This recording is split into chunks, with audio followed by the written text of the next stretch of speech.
Compagnons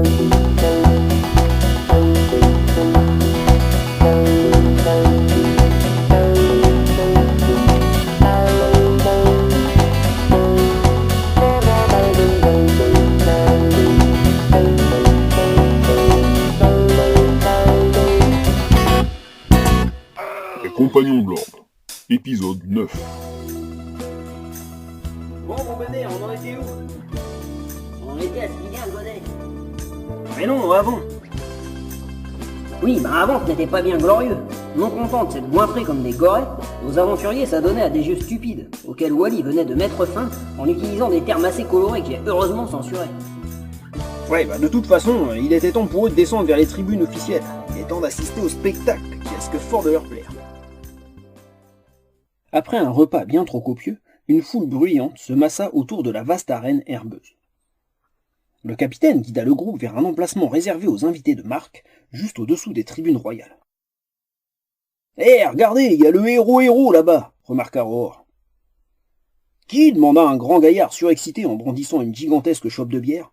« Le gros là-bas !» indiqua le troll. « C'est le héros de l'arène. Il s'appelle Monsieur Petit Pataplot. » Wally lui envoya un coup de coude, mais c'était trop tard.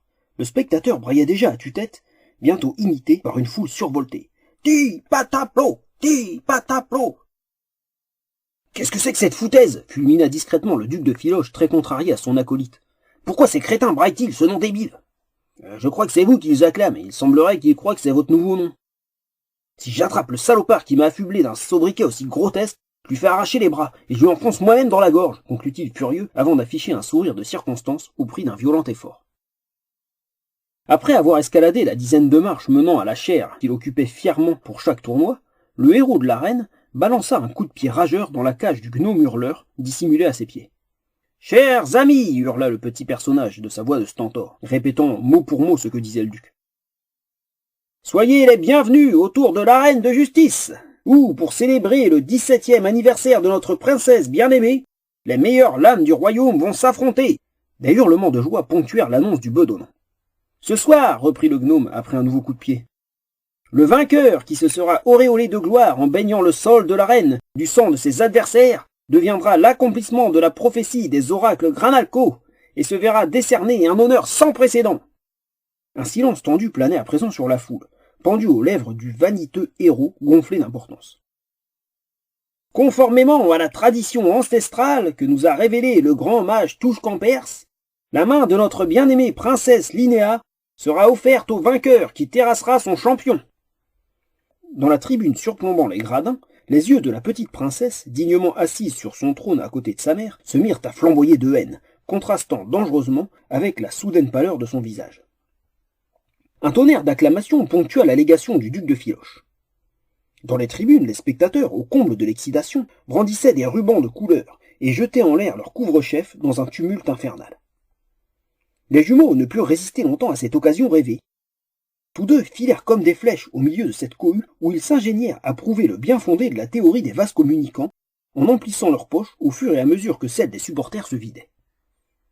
Roar, désireux de sacrifier à ce qui semblait être une coutume locale, attrapa de sa grosse main le joli chapeau de velours bleu canard de son voisin de gauche et l'envoya voler en l'air, accompagné de la perruque qui coiffait au moment auparavant l'importuné spectateur. Le dignitaire cramoisi porta ses mains à son crâne luisant et fit volte-face pour voir qui avait l'outrecuidance d'oser s'en prendre à sa noble personne. « Jeune homme !» s'étrangla-t-il de sa voix stridente. « Vous en répondrez !»« Oh, désolé, je vais vous la rattraper !» s'excusa le troll en lui collant dans le dos une tape amicale dont le manque de mesure fit voler le dentier de l'indigné une vingtaine de mètres plus loin. Wally s'étranglait de rire au moment où la voix du gnome hurleur retentit à nouveau. « Notre bien-aimée princesse va à présent choisir son champion. Que les concurrents veuillent bien former une ligne devant la tribune royale. Les duels s'effectueront au fleuret et seront arbitrés comme de coutume par moi-même, votre dévoué duc de Filoche. » Une bousculade sans nom se forma rapidement à l'entrée de l'arène, d'où furent chassés sans ménagement tous les prétendants non issus de la noblesse.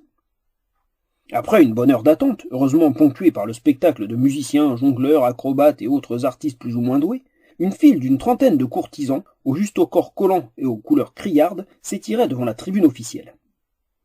Les fins escrimeurs s'assouplissaient et préparaient déjà leurs attaques en mimant fleuret à la main, quintes, cartes, fentes, ainsi que toutes sortes de passes et de bottes improbables. La reine Algarde se leva et enjoignit à sa fille de faire de même. « Allons choisir notre champion, dit-elle. C'est le comte Valgor, grand brun avec les cheveux bouclés. Vous ferez mine de jeter un foulard, qu'un enchantement conduira directement vers cet intéressant jeune homme. » Mais ma mère, protesta Linéa avec douceur en lui prenant la main et en la regardant bien en face de ses grands yeux candides. « C'est impossible! Je vais me marier avec une terrine de pâté !» La reine, qui décidément trop émotive, était incapable d'assimiler une information sans en former l'image dans son imagination, tomba une fois encore en pamoison, s'affalant mollement sur son trône. La princesse ramassa le foulard de soie rouge enchanté et s'y moucha abondamment avant de le coincer sous son pied, afin de l'empêcher de s'envoler vers le comte.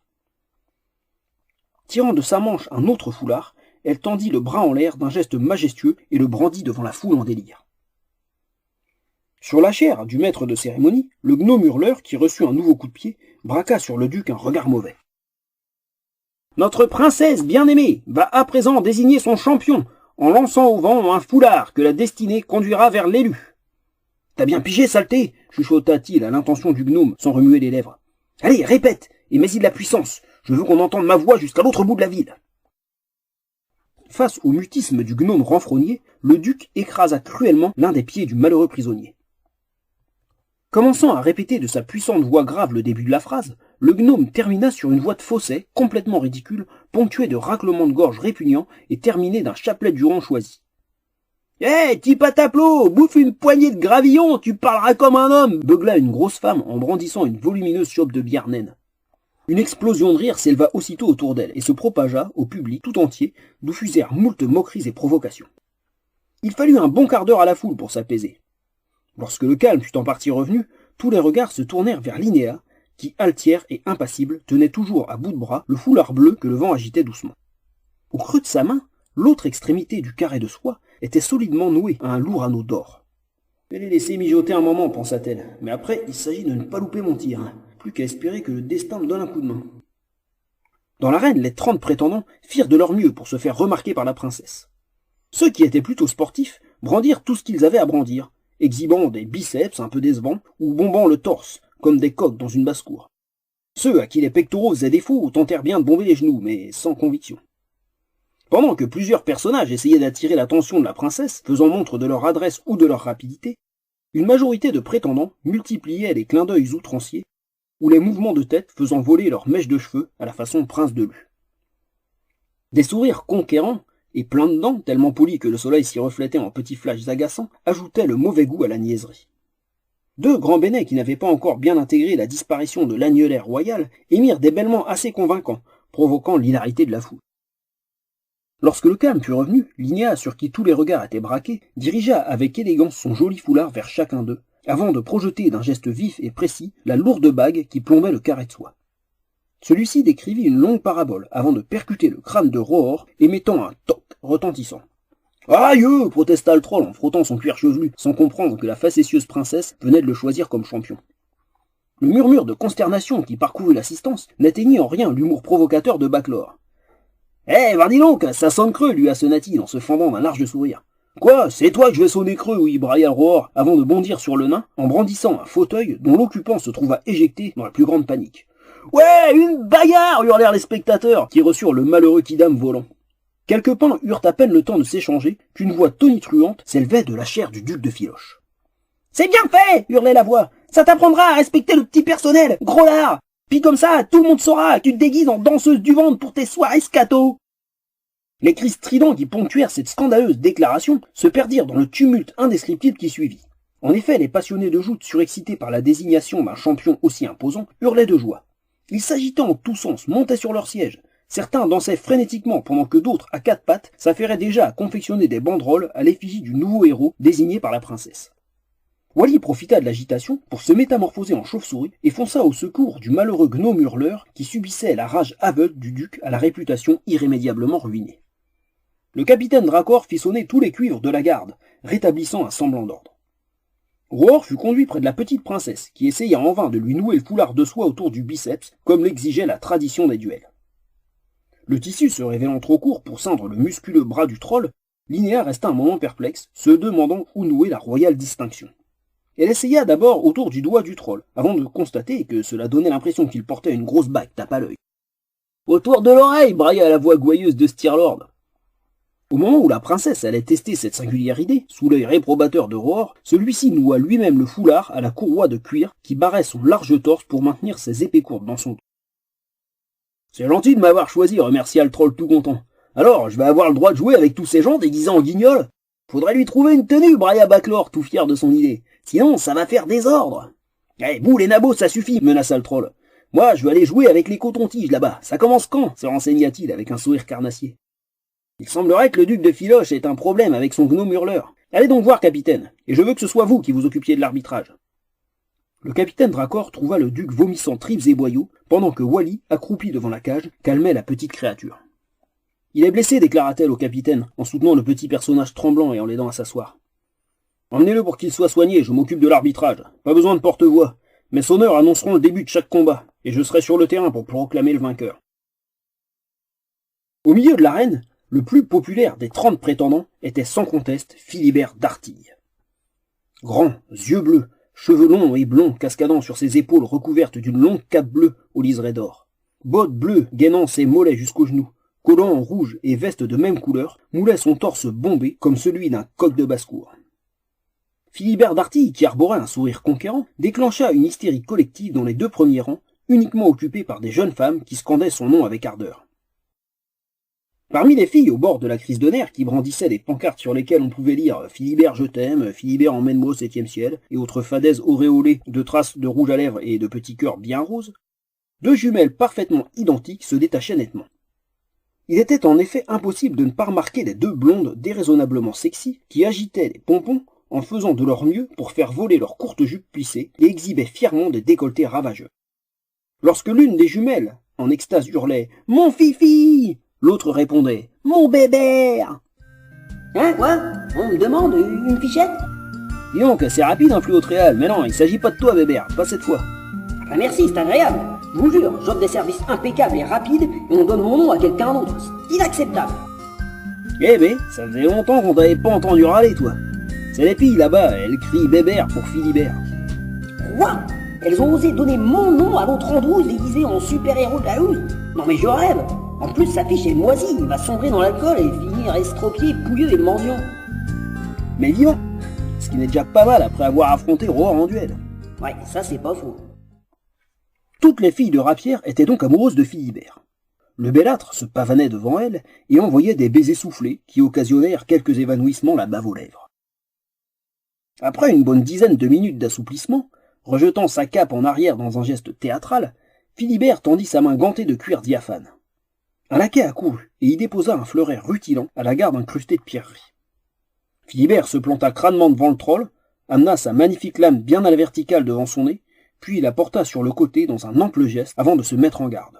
« En garde !» ordonna le capitaine d'un ton péremptoire. « Prêt ? Allez !» Philibert d'Artille se fendit en avant d'une superbe détente. L'acier parfaitement effilé siffla en fendant l'air, mais ne parvint pas à entamer l'épais cuir du troll. Roar, impassible, s'empara de la pointe de l'arme dérisoire et maintint la lame arquée à la limite de son élasticité. Le bourreau des cœurs, saisissant avec horreur le ridicule de la situation, vira instantanément à l'écarlate. « Lâchez mon arme, espèce de grotesque! Battez-vous comme un homme !»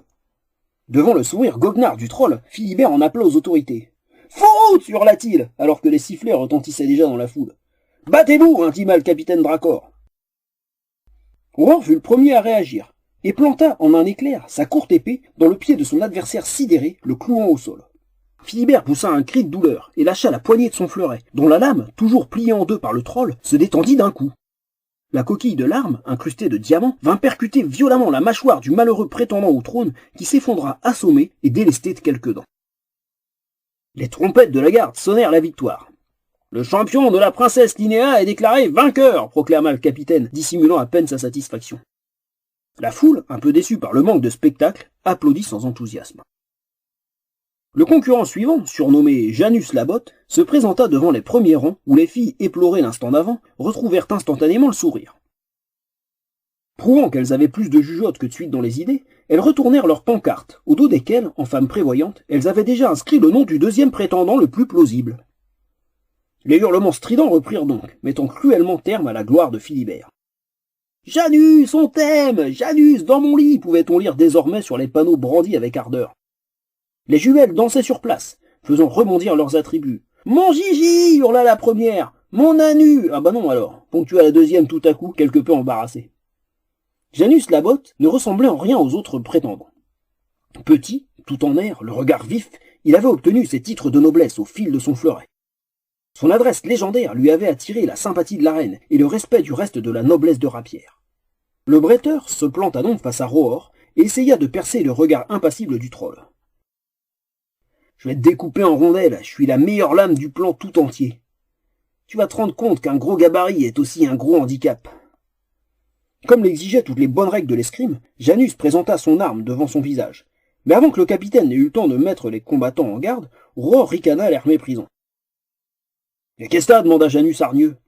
« C'est du toc ton pic à brochette, il est fêlé, si je le plie en deux il pète. »« Certainement pas » rétorqua Janus outré. « Ce fleuret est fabriqué par le meilleur armurier de Rapière, et t'apprendras gros lard, car Rapière on fabrique les meilleures armes de duel du monde. » N'empêche, elle est pas souple, s'entêta le troll en s'emparant de la lame tout en la pliant à fond. Janus releva son dernier défi et maintint son poignet verrouillé. Sans prévenir, Rohor relâcha tout, et la lame vint claquer si fort sur le visage médusé de Janus que la pointe alla entamer les muscles de sa nuque. Le menton, la lèvre, le nez et le front du présomptueux duelliste furent fendus jusqu'à l'os. C'est entre les mains expertes des soigneurs que Janus Labotte entendit ce que jamais il n'aurait cru entendre. Janus Labotte perd le duel par forfait. Le vainqueur est le champion de la princesse Linéa. Cette fois, le public manifesta sa désapprobation par de longs sifflets et des ouh, ainsi que quelques jets de projectiles pas frais. « C'est nul !» hurlait la grosse dame, brandissant toujours sa gigantesque chope dont elle se versa le contenu sur le sommet du crâne avant de balancer le contenant sur la rangée de prétendants trépignant d'impatience. L'un d'entre eux, bousculant ses congénères, se fraya un chemin vers le début de la file dans un concert de protestation. Un duel pas du tout prévu au programme éclata sur la petite place pavée, juste devant des rangées de filles perplexes qui ne savaient plus quelle pancarte brandir. Antard de Balle, qui venait de prendre la première place dans la file, embrocha sans façon le concurrent qu'il venait de spolier, et gagna le centre de l'arène sans même prendre le temps d'essuyer sa lame assassine encore dégoulinante de sang vermeil. Sacrifiant au rituel de début de duel en une fraction de seconde, le spadassin fondit sur Rohor dont l'épaule gauche s'ouvrit d'une large plaie, avant même que la lame ne l'ait touché. Un flot de sang inonda le sable humide de l'arène quand le troll tenta de parer le coup suivant de son bras valide. La lame du fleuret, pourtant d'une finesse qui n'était pas sans rappeler le pic à saucisse ou l'aiguille à tricoter de mémé, trancha en deux la lourde lame d'acier que Rohor plaçait dans une parade parfaite. Du haut de sa tribune, Linéa fit une fois encore preuve d'une vivacité d'esprit redoutable en soulevant le pied qui libéra le foulard rouge. « Voilà donc celui que ces salopards de mages me destinaient secrètement, pensa-t-elle. Ces fourbes ont enchanté sa lame. Hors de question qu'ils se débarrassent de mon champion aussi facilement. » Au moment où le pion des mages allait mettre fin à la carrière d'aventurier de Rohor, un foulard magique et poisseux de morve princière vint se plaquer sur son visage. Rohor profita de cette occasion pour faucher les jambes de son adversaire qui s'effondra sans y croire, avant de ressentir une fulgurante douleur des 200 kilos de troll lui broyant les vertèbres dans un craquement répugnant. De leur tribune privée, les mages étouffèrent des jurons et fusillèrent du regard la petite princesse qui les défiait. Une fois encore, le combat n'avait duré que quelques minutes, et cette fois, la frustration du public porta atteinte à l'intégrité physique du mobilier des tribunes. Les supporters déchaînés commencèrent à se battre entre eux, en voyant valser fauteuils, chopes, godillots et autres spectateurs. Les plus imbibés d'alcool descendirent sur l'arène pour en découdre avec la vingtaine de concurrents restants dans un désordre absolu. Alors que le troll enragé enfonçait la tête de feu Antard de Balle dans les sables imprégnés de sang, le capitaine le rejoignit en courant. « C'est le moment de tailler la route !» cria-t-il à Rohor pour se faire entendre au milieu du tumulte assourdissant de la bagarre, qui se répandait comme une traînée de poudre. « Vos amis nous attendent déjà dans l'entrepôt à la sortie de la ville. Venez, je vous accompagne !» Rohor se releva et de son bras valide tendit au capitaine de la garde le fleuret enchanté. « Cadeau !» dit-il avec un sourire complice avant de récupérer les morceaux de son arme brisée. Après un signe discret adressé à la princesse, le capitaine Dracor entraîna Rohor en dehors de la ville sans difficulté. Le reste de l'équipe les attendait dans un hangar, entre des rangées de caisses et de sacs de toile, où Stirlord avait attelé la charrette à Lucette, abondamment garnie de vivres. « Allez en route !» commanda le capitaine Dracor en attachant la bride de son fringant destrier à l'arrière du véhicule. « Bah quoi, c'est tout ?»« Comment ça, c'est tout? T'as dit qu'il fallait pas faire trop long, alors je fais pas trop long. » Excellente initiative, narrateur. Tu progresses. Et dis donc, en fait, il était pas question à rigoler après chaque épisode. Ah, ça, c'est pas reçu. Bon, bah moi, je